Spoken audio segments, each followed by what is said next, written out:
Hey, it's Mike O'Neill, afternoons on the new My 97.5. Mike Pesto with you as well. Thank you for watching, especially for those who are watching. YouTube channel, if you haven't subscribed yet, please do. Like the channel, get all the updates on the videos that we post. And from what I understand, Hector is going to start taking little bits and pieces of our individual videos and making little short videos of them as well. Because those seem to get viewed a little bit more because they're quicker, and the scary thing is it lets him have some more creativity with them. Yeah. So we'll see how that goes. Make sure I don't blow my nose during any of these. Or, So it has been a goal of mine, and we've talked about this, to find things that you and I disagree on. Because I think a good give and take on things where you stick your feet in the sand and say, no, in my world, this is just how it is, and you can't change my opinion, and I have an opposite view. I think that could lead to some good give and take. So yeah. I challenged you this week to come up with some things that you dig your heels in on just to see what those are, how trivial in the long scope of things they are, and if I have a different opinion than you do. Yeah, I was afraid. I was talking to Mike earlier about this, that I was afraid that this is going to turn into my makes me look like a jerk list, but I don't think so. We'll see. Before I mention these, so I'm going this week, right? Yeah, and then next week I will have my own list of things, because believe me, and if I have a hard time coming up with them, I will ask my wife. She will generate. Oh. In fact, you know what? I might just do that. I'll ask my wife. I'll tell you right now. Colleen helped me with this. Okay. You know how you owe? Yeah, I guess I do. Guess you've been listening. She's good at that. Before I start, I just want to preface it by saying, when I was younger, in my 20s, in my 30s, this list was 4 miles long. Because it is. I think we can all relate to when we were younger.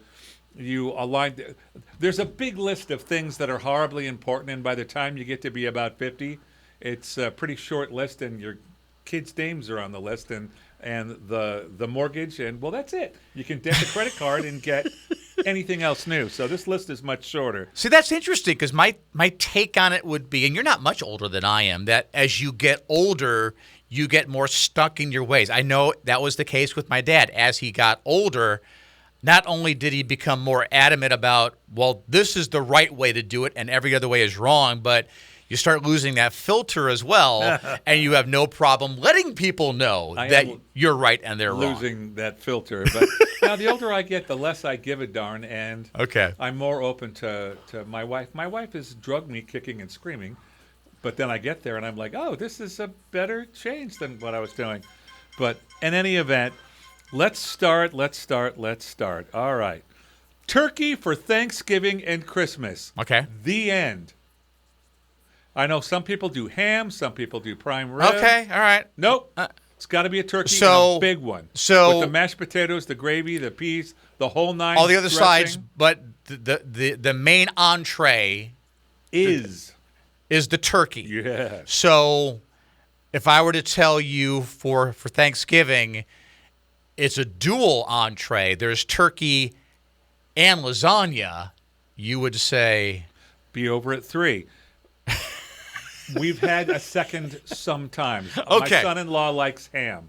Okay. And so every third time we'll have a ham.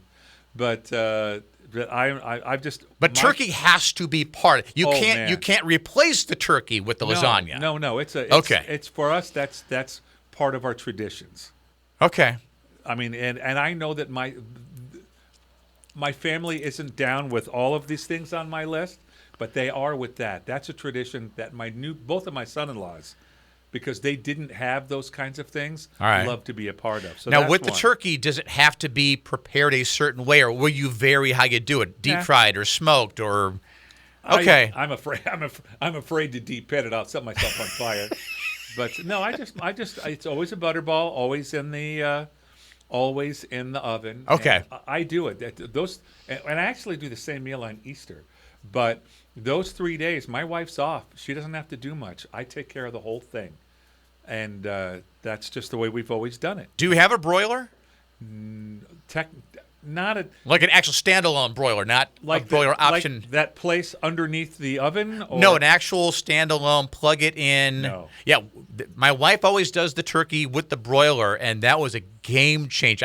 I was on the fence about it, but especially with Thanksgiving meals, you've got the turkey in the broiler and let it take its own sweet time, and you still have the rest of the oven to do everything else, the biscuits and everything else you want to make. I'll follow you up on that because that sounds like a good idea.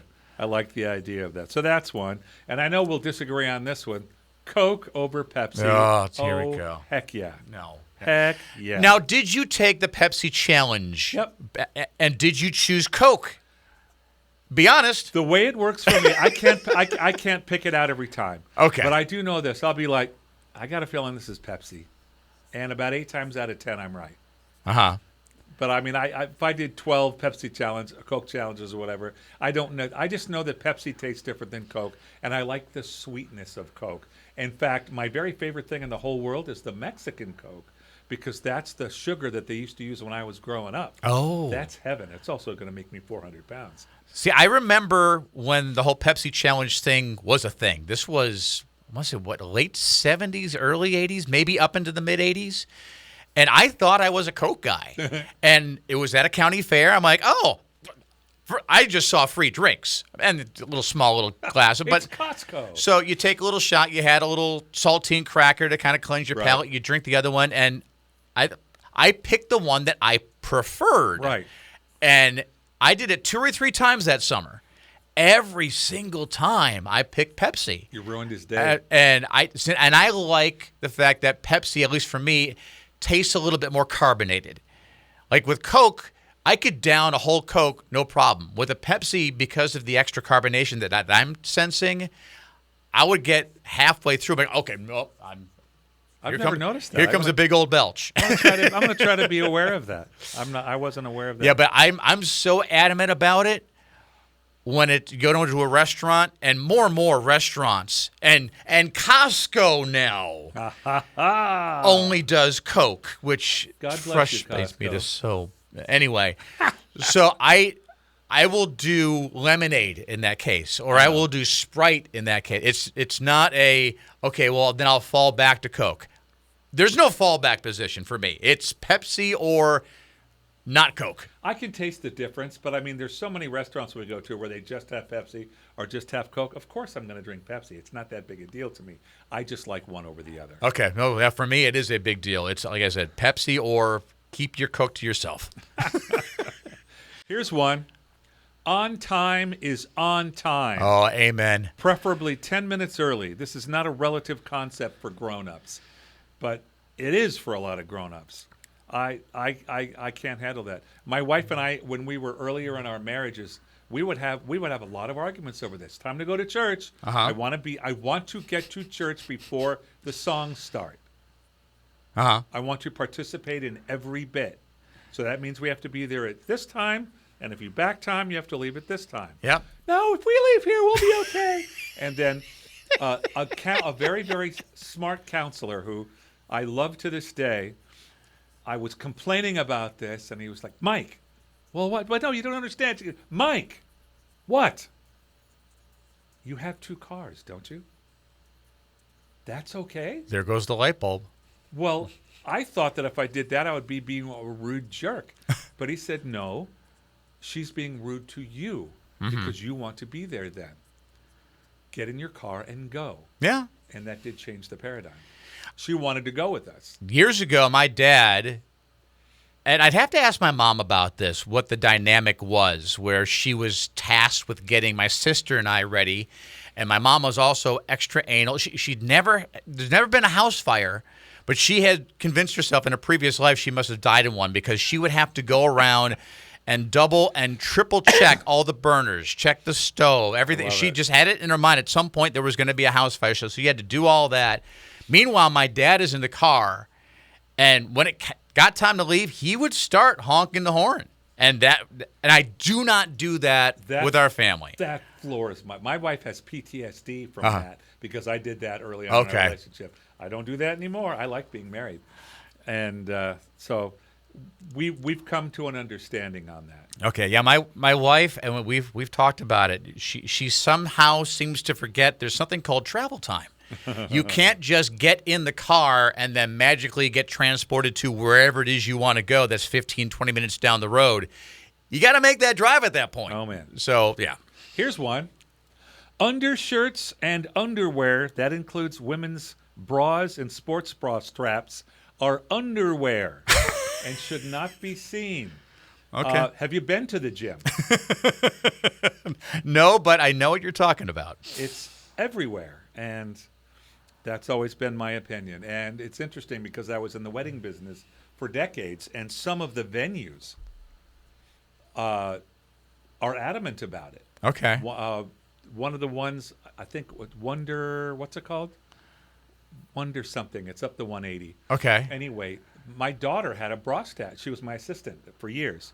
Had a bra strap showing, and the gal running the room pulled me aside and said, "Would you please have your daughter?" I was like, "Yes, I will." And I thought, well, my wife should have said something to her as she headed out the door, but okay. For a while, though, and I don't know if it still is, that was a look. I know it definitely was when Madonna was doing her thing mid to late 80s.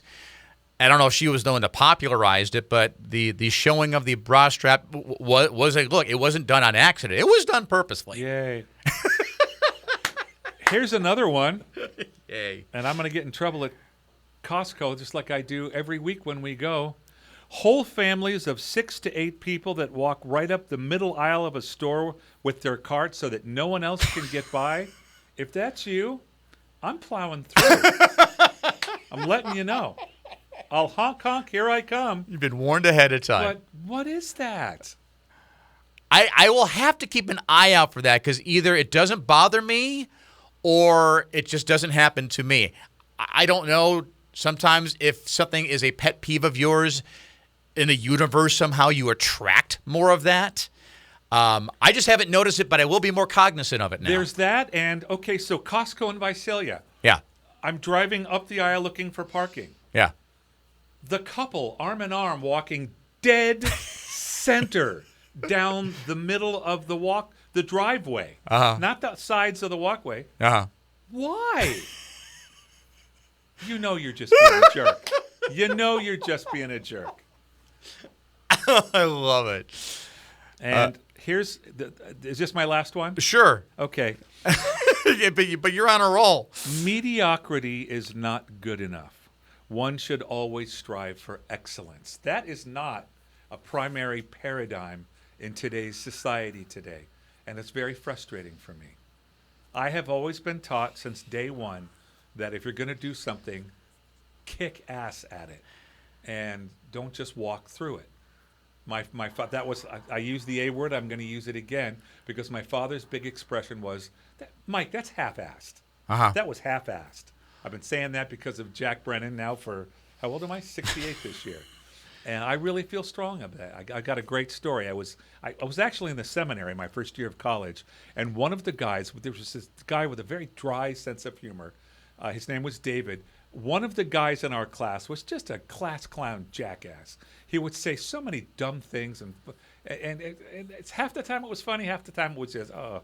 And David turned to him at one point and said, "You are hopelessly doomed to mediocrity."